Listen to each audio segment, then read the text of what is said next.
This is a historic moment akin to seeing Roe v. Wade topple. You're being told to abort your baby in the toilet.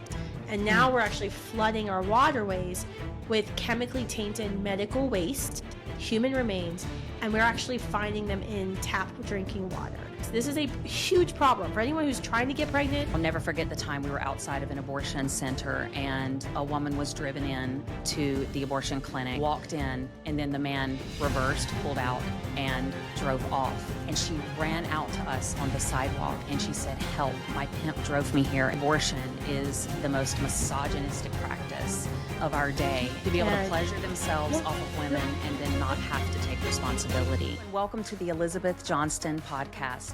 While the media pushes harder than ever to normalize abortion, brave voices like Kristen Hawkins are sounding the alarm and mobilizing a generation through Students for Life. Today, we are going to talk about what President Trump's big, beautiful bill really means concerning abortion and why Planned Parenthood is panicking and why this matters to you and your family. This is the front lines of the fight for life. Thank you so much for joining us. And Kristen, welcome to the podcast. Thanks for having me, Elizabeth. Good to talk to you again. Yeah, you too. It has been a while. And when I saw your live on Friday, where you were calling for phone calls to be made to representatives concerning this big, beautiful bill of Trump's, I was so thankful that I was able to snag you quickly. This is a very important story. This is a historic moment akin to seeing Roe v. Wade topple. Yeah, we are in a huge moment right now. And so I'm honored to have you as a guest, and you are doing such a great job mobilizing people across the nation. So again, thanks so much. Can you tell us what happened last night and what exactly is going on with the big, beautiful bill? Yeah, so there's a lot of steps in budget reconciliation, but budget reconciliation is the vehicle to defund Planned Parenthood through Congress, because you don't need the 60 votes in the Senate to overcome the Senate filibuster. You just need a simple majority, which we have as Republicans and conservatives. So we saw a bill come out of the House Budget Committee that defunds Planned Parenthood of all taxpayer dollars, which, by the way, their report last week said they're up to over almost $800 million in taxpayer funding every year. They killed their all-time high of 402,000 babies last year. So 100% they must be defunded. That's post Roe v. Wade. Post Roe versus Wade. Overturned. Their abortions are up post Roe versus Wade. Are you tired of turning on the TV and feeling like everything you don't believe in is being pushed on you? Same here. That's why I joined Angel Studios' Angel Guild, and I want you to be a part of it too. My children and I absolutely love Angel Studios programming, and I have seen the positive impact that these programs have made on my kids' lives. This isn't just another streaming platform. When you become an Angel Guild member, you don't just watch. We actually get to vote on which movies and shows get made. It's like having a front row seat to change the entertainment industry from the inside. For only $20 a month, you get ad-free streaming, early access to movies and theaters, 2 free movie tickets to every Angel Studios theatrical release, and even 20% off of their merchandise. But more importantly, you're funding stories that amplify light and reflect your values. If you're ready to say no to garbage entertainment and build something better, this is your chance. Join me and thousands of others in the Angel Guild. Let's put our dollars where our values are and change what's being made for our families. Remember, as an Angel Guild member, you get to vote on movies, stream ad-free, and you get 2 free movie tickets for every Angel release, which pays for itself. So go to angel.com/Elizabeth and let's amplify light together. That's angel.com/Elizabeth. Post Roe versus Wade. And they've actually capitalized on the reversal of Roe to move into markets where mom and pop chop shops, abortionists can no longer operate. And so it's a very dangerous situation, especially with chemical abortion pills and how they're the primary pushers of these pills, which we now know, thanks to a study earlier this month, showing that they're 22 times more dangerous than what the FDA has ever told us. So this is a massive problem. So the House Budget Committee wrote it in their budget to defund Planned Parenthood of all taxpayer dollars. House Budget Committee wrote in their budget to defund Planned Parenthood up to the maximum amount, which is 10 years. It passed out of Budget Committee last night. Now it goes to House Rules Committee and then the House floor for a vote. So now that it's passed out of the Budget Committee, we only need 2 more votes to get out of the House. Then it goes to the Senate floor vote, and then it gets to President Trump's desk, hopefully by 4th of July. Oh, wow. I want to cry, actually. That is so significant. We have been fighting for this since we launched Students for Life over 18 years ago. Yeah. This is a massive goal of the pro-life movement. Now, defunding them does not end Planned Parenthood, but we know from the New York Times expose in February, what we've seen from all of their clinic closures. They've had about 15 clinics closing in blue states in just the past few months. Yes. They are in a tenuous position.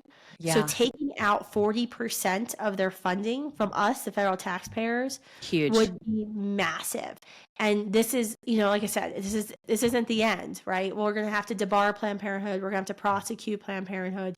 There's other steps, but this is the first step. And, President Trump and I disagree about what the federal government should do on abortion. He believes, and he said during the campaign, he thinks it's now a state's issue since the reversal of Roe. I would disagree because Dobbs says the decisions return to the people and to representatives, and we have 535 of them in D.C. However, if President Trump is serious about this, that means we can't be funding Planned Parenthood federal tax dollars. Because as long as we're funding it, it's federal.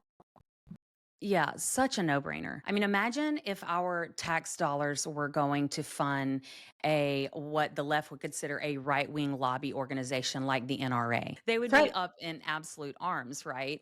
And here, Planned Parenthood is a radical leftist lobbying organization that is transing kids and killing unborn children, and that have been caught doing absolute illegal activity.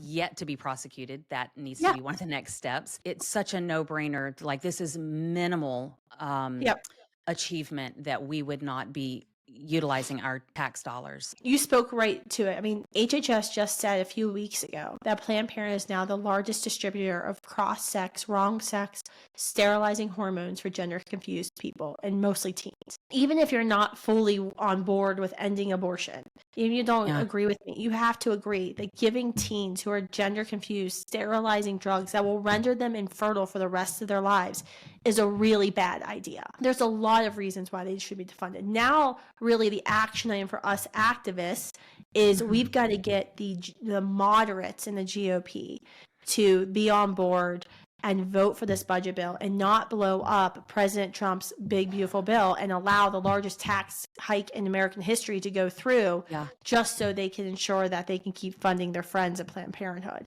So like people like Brian Fitzpatrick, congressman from Pennsylvania, Mike Lawler, congressman from New York, Nick Lolda, he's from New York. I mean, these are congressmen that have to be called and they have to be held accountable for holding the line of the Republican Party, which is no taxpayer funding of abortion, which, by the way, is like a 75% issue.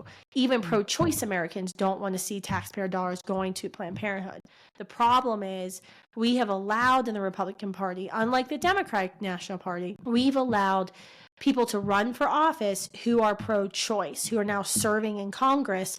And so when we've got very thin margins in the House of Representatives, we have to get every Republican on board to fulfill the platform of the Republican Party. Young Kim, California, Vince Fong, California, Kevin Kilney, California. There's a lot of Republicans. We have a list of about 20. Jen Keegan in Virginia that we are calling, and our Students for Life leaders have been calling for the past 2 weeks, demanding that they pass this big, beautiful bill when it comes to a floor vote on Thursday, hopefully in the House of Representatives. Kristen, next I want to ask you to walk me through what it is like for a woman to take the abortion pill. Is your family prepared? Gain peace of mind with a long-term supply of medications and easy online access to medical experts for emergency preparedness. I love my Jace case. The doctors at Jace can hook you up with antibiotics an EpiPen, inhalers, ivermectin.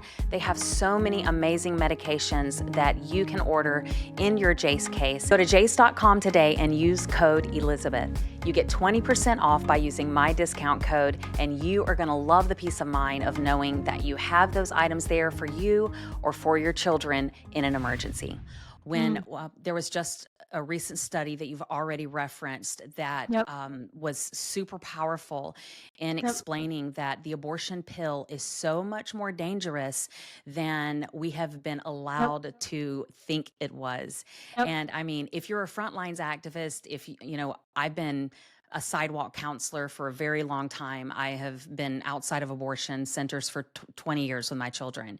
And so I already knew this, you know, because I've seen the devastating effects of the abortion pill on women.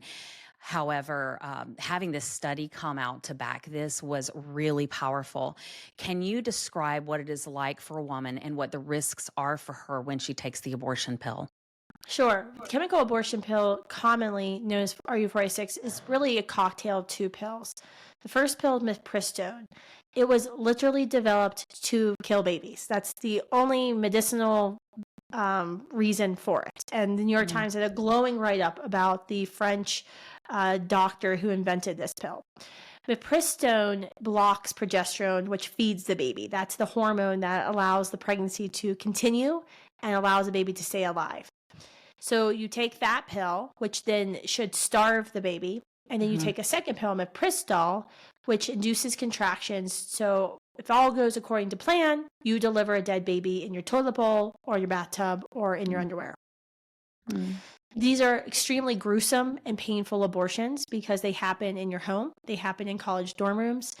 Most women have no idea what to expect. Unlike a traditional surgical abortion where you kind of go to sleep or you have twilight and you wake up and you're no longer pregnant, the baby has already been killed, you're doing the abortion. You're seeing your baby in real time. And that's what we're seeing the effects in the pro-life movement. Certainly on campuses, we're seeing where women are traumatized after, you know, and they'll take pictures of their babies and show us on their phones the babies they aborted. And they have no idea. And the FDA told us in 2000 when they approved this drug that 0.5% of women would have experience an adverse effect. The new study from the Ethics and Public Policy Center using real-time insurance data says that it's 22 times more dangerous than the FDA says. More than 1 in 10 women who take these pills will experience a serious adverse effect, meaning a side effect that can kill them or render them infertile. Sepsis, other infections is most likely the largest adverse effect. We also know 1 in 20 women who take the pill will actually have to get a second abortion, and they'll have to pay for a second abortion because the contents of her uterus, the baby, the placental tissue, will not be all evacuated. This is why before COVID, the FDA, even the Bill Clinton and Barack Obama FDA, had REMS, risk evaluation mitigation strategies, on chemical abortion pills. There's a class of drugs. There's about 80 drugs in this classification are so dangerous that they come with a black box warning or REMS. That doctors who prescribe them are supposed to say you have to do these things. So it used to be you have to get a blood test to make sure you're actually pregnant. You have to make sure in that blood test you're not Rh negative, because if you have an abortion, even a chemical abortion, you have Rh incompatibility with your baby. If your baby's Rh positive, you're Rh negative, your body, if there's a commingling of blood during the abortion or during the miscarriage or during birth, you may never be able to carry to term a child ever again because your body will form antibodies that will attack all future pregnancies. So you had to get a blood test. You used to have to get an ultrasound before or after to make sure you're not experiencing life-threatening ectopic pregnancy, to make sure after you took the pills, all parts of the babies had been removed from your uterus so you wouldn't become septic or have an infection.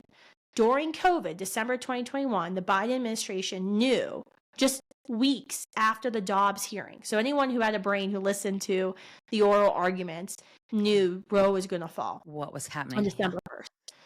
December, I think it was like 21st or 26th. It was right around Christmas because it ruined Christmas for me.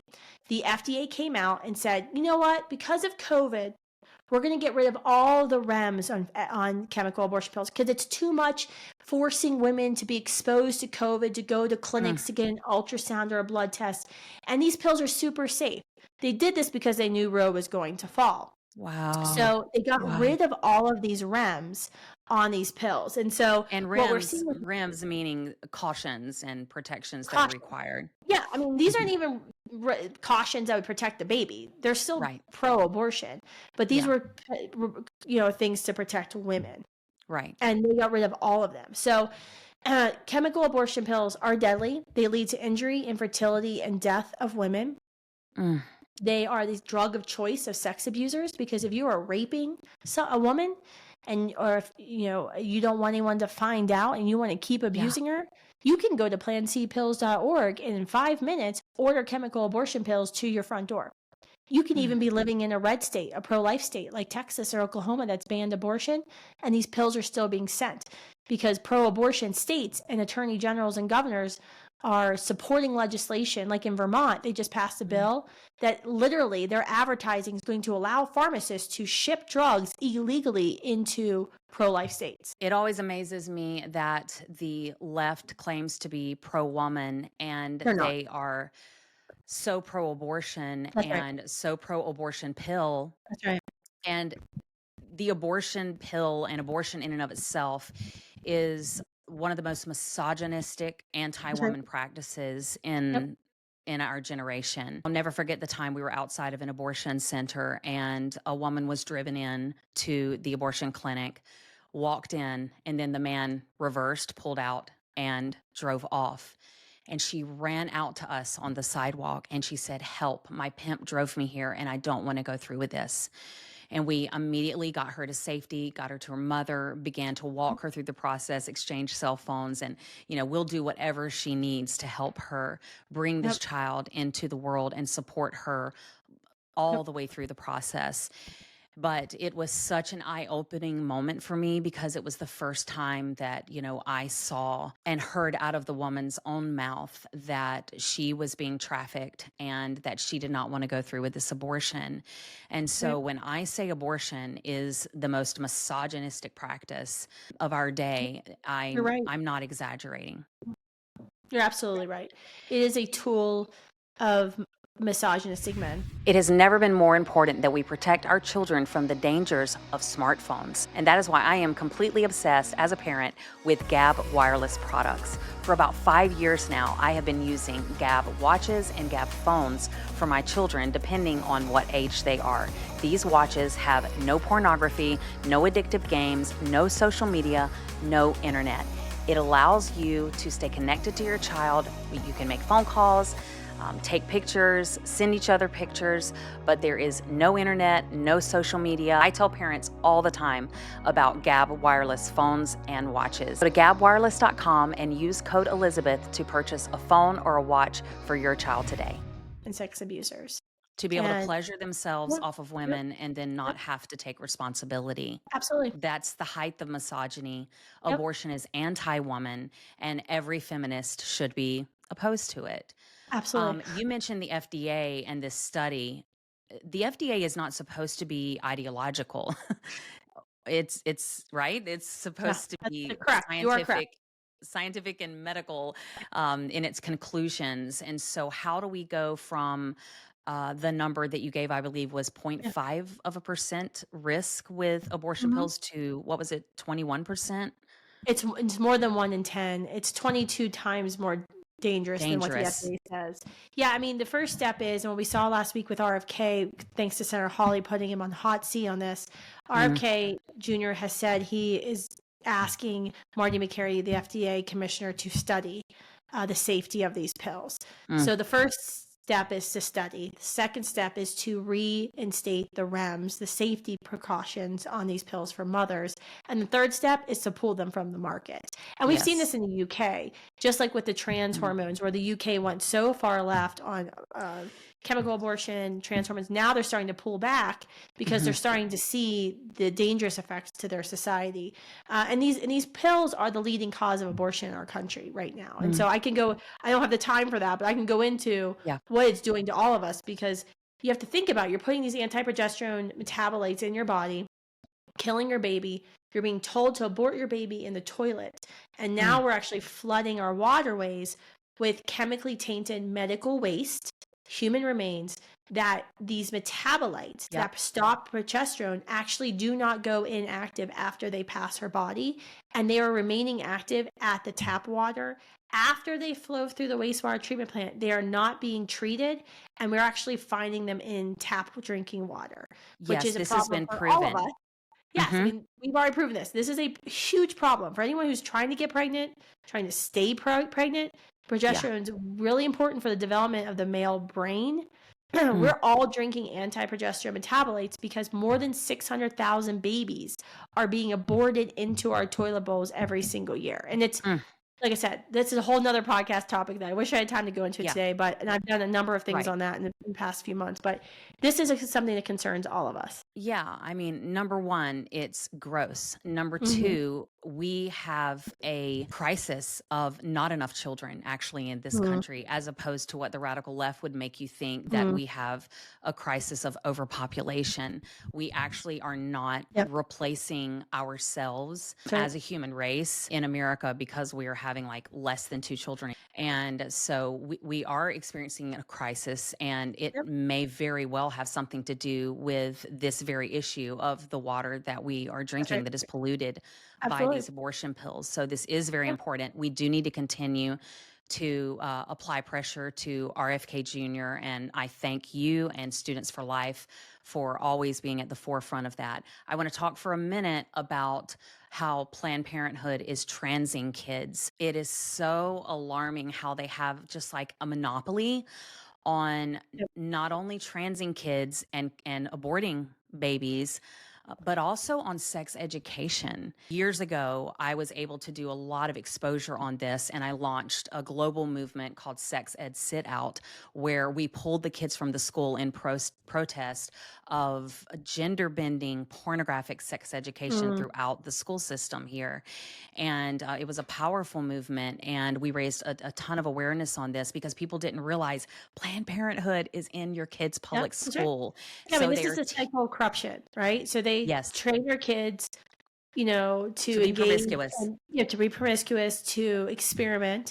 Then they tell them it's not a big deal. You come to us, and they know the sooner they have sex as a young person, the more likely they are to become pregnant. Then they're going to make money every pregnancy test, every STD test, which, by the way, they don't only treat 18% of STDs that they diagnose. So they send her somewhere else. And then she's going to come back to them because they've already formed a relationship with her when she was in 5th grade for the abortion. And so it's a cycle of corruption.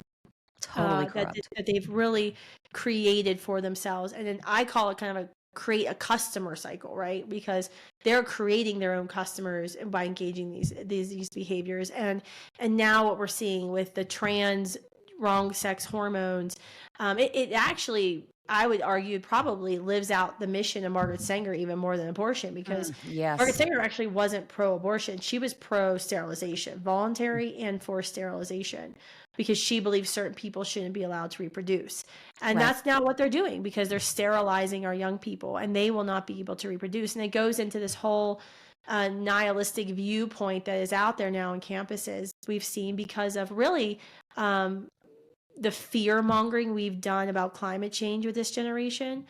Tons of kids will come up to me on campuses now and talk about how we shouldn't have any humans, that it's selfish to reproduce, to have kids. I mean, we saw it with this guy this whack job who tried to blow up an IVF clinic, which I'm against IVF. There's a lot of moral problems with it.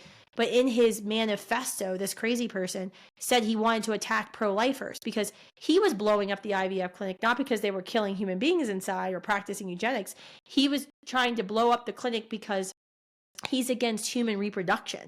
And that is the exact mindset we're seeing on campuses now, where we have kids who they think anyone having kids is a selfish bastard. I mean, like, it's unbelievable, some of these conversations that I have on campuses with young people, and it's anti-human. It's an anti-human agenda. Like, they want to save the earth, and I'll ask them, well, who do you want to save the earth for if you're killing all the people? But we're the evil person in the narrative. We are the evil humans who are draining Mother Earth of its resources. Therefore, we should be annihilated.